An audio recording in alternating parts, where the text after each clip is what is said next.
পরবর্তী সময় সংবিধানকে যতটুকু অনুসরণ করা হয়েছে সেটা অন্তর্বর্তীকালীন সংবিধান হিসাবেই গণ্য করা উচিত, সেইটা কোনো মূল সংবিধান নয়। রাষ্ট্রটাকে সেই সময়ে ফাংশনাল রাখার জন্য এই সংবিধান অন্তর্বর্তীকালীন সংবিধান হিসাবে কাজ করেছে।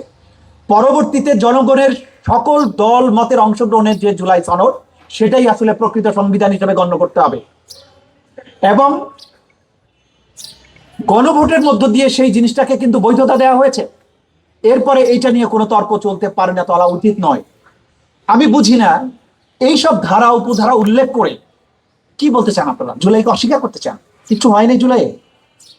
পাখি গান গাহিতেছে, বাতাস বহিতেছে, নির্বাচন হইতেছে, আমি এমপি হইতেছি, এরকম ব্যাপারটা ছিল? আপনি কোথায় ছিলেন এই পার্লামেন্ট? আচ্ছা, যদি সংবিধানের কথা বলেন, সংবিধানের আর্টিকেল 7 কথা ভুলে গেছেন?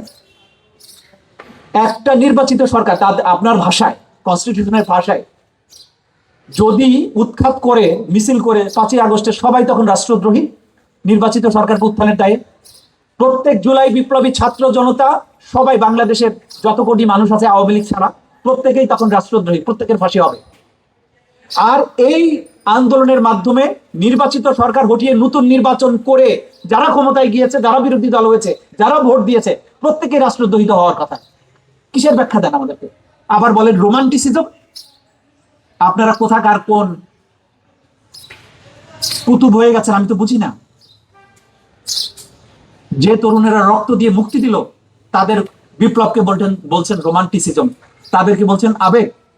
আবেগ না থাকলে রাজপথে গুলির সামনে আবু সাইদরা বুক পেতে দেয়? সংবিধানের ধারা মুখস্থ করার জন্য সে গুলির সামনে বুক পেতে দিয়েছিল? লজ্জা, জাতির জন্য লজ্জা। এক অভূতপূর্ব এই দ্রাবিড় বাংলা, এই বাংলার পেছনের ইতিহাস জানতে হবে।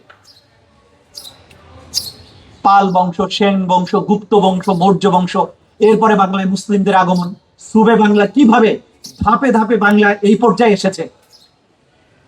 আপনি শুধু শুধু একটা যুদ্ধের কথা বলছেন, কেন 47-এর কথা বলছেন না? কেন সিপাহী বিদ্রোহের কথা বলছেন না? কেন পলাশির যুদ্ধের কথা বলছেন না? পলাশির যুদ্ধকে যদি আমি আমার ইতিহাস ধরি, তাহলে বাংলা, বিহার, উড়িষ্যা তো আমার থাকার কথা ছিল। তা আপনি শুধুমাত্র একটা যুদ্ধের কথা বলছেন। অতীতের গুলো তো অতীত, জুলাই হচ্ছে বর্তমান। আমরা বর্তমানে দাঁড়িয়ে আছি। অতীত আমার অনুপ্রেরণার উৎস। কখনোই 71-কে 24-এর মুখোমুখি দাঁড় করানো উচিত নয়। দুটাই আমার ইতিহাসের অমর অংশ। কিন্তু একটা অতীতে আমরা পেরিয়ে এসেছি, সেটার মধ্য দিয়ে একটা স্বাধীন ভূখণ্ড পেয়েছি, যদিও সেটা ছোট ভূখণ্ড। বাংলা, বিহার, উড়িষ্যা সহ তো আমাদের থাকার কথা ছিল।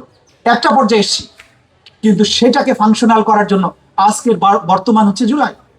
আমরা সেই বাস্তবতায় দাঁড়িয়ে রাষ্ট্রটাকে এক অনন্য উচ্চতায় নিতে চাই, যেখানে ফেসবুক পোস্ট ডিলিট করো, নইলে পরে সমস্যা হবে। এই যে সংস্কৃতি ছিল 17 বছর, সেগুলো কি আমরা পার হয়ে আসিনি? এই যে ঐতিহ্য, আমি কথা বলছিলাম মধুর ক্যান্টিন ঢাকা বিশ্ববিদ্যালয়ের ঐতিহ্য আছে বলে এখানে যত ঝুল বালি আছে, এগুলো তো আমার ঐতিহ্যের অংশ না, এগুলো মুছে ফেলতে হবে তো আমার। আজকে যে মধুর ক্যান্টিনের চেয়ার টেবিল দেখছি, এগুলো এখানে থাকার কথা নয়।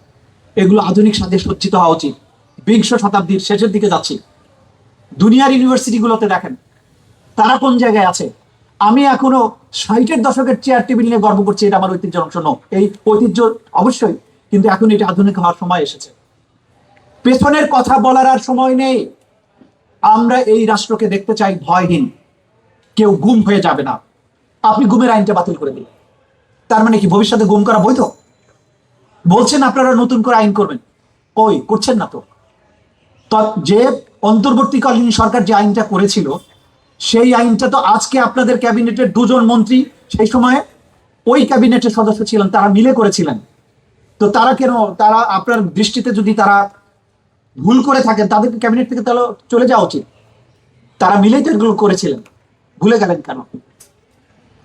আপনারা জুলাই অভ্যুত্থানে যে রক্তদান হয়েছিল, যে চেতনার কারণে যে অন্তর্বর্তীকালীন সরকার গঠিত হয়েছিল, কি কথা ছিল? 3টা মেজর কাজ করবে। একটা হচ্ছে রাষ্ট্রের প্রয়োজনীয় সংস্কার, আরেকটা ছিল যারা এই 17 বছরের গুম খুন করেছে এবং জুলাই মাসে মানুষ হত্যা করেছে, গণহত্যাকারী, তাদের বিচার। তৃতীয় ছিল একটা সঠিক এবং সুষ্ঠু নির্বাচন। তৃতীয়টা করেছে, বাকি 2টা কিন্তু করতে দেননি আপনারা, বা করা হয়নি। এই প্রতিশ্রুতি যদি ভুলে যাই আমরা, তাহলে বাংলাদেশে এইরকম গুম খুনের সংস্কৃতি আবারও ফিরে আসতে পারে। আমরা যে কোনো মূল্যে এই সংস্কৃতি আর ফিরে আসতে দেওয়াটা অ্যাফোর্ড করতে পারবো না। আমরা বারবার বলছি যে বাংলাদেশে আর গুম খুনের সংস্কৃতি ফেরত আসতে দেওয়া যাবে না। বাংলাদেশে মত প্রকাশের স্বাধীনতা আর বাধাগ্রস্ত করার দিন, সংস্কৃতি রাজনীতি ফিরে আসতে পারবে না, ডিজিটাল নিপীড়ন ফিরে আসতে পারবে না। এই দেশে ভিন্ন মত প্রকাশের জন্য একে অপরকে ট্যাগ দেয়া, হত্যা করা, হত্যাযোগ্য করে তোলা, এই সংস্কৃতি আর ফিরে আসতে পারবে না। এবং সেটা যদি করতে হয় তাহলে পুরোপুরি জুলাইয়ের স্পিরিটকে ধারণ করতে হবে। কিন্তু আমরা দেখতে পাচ্ছি যে জুলাইয়ের কথা বলতে গেলেই এইটাকে ম্লান করে দেওয়ার জন্য নানান রকমের চেষ্টা করা হয়। কেউ বলে জুলাইয়ের আবেগ, কখনো বলে জুলাইয়ের ব্যবসা, কখনো বলে এই এই জুলাই অপ্রাসঙ্গিক। ওয়াই? জুলাই না থাকলে আপনারা যারা কথা বলছেন তারা কি কথা বলতে পারতেন?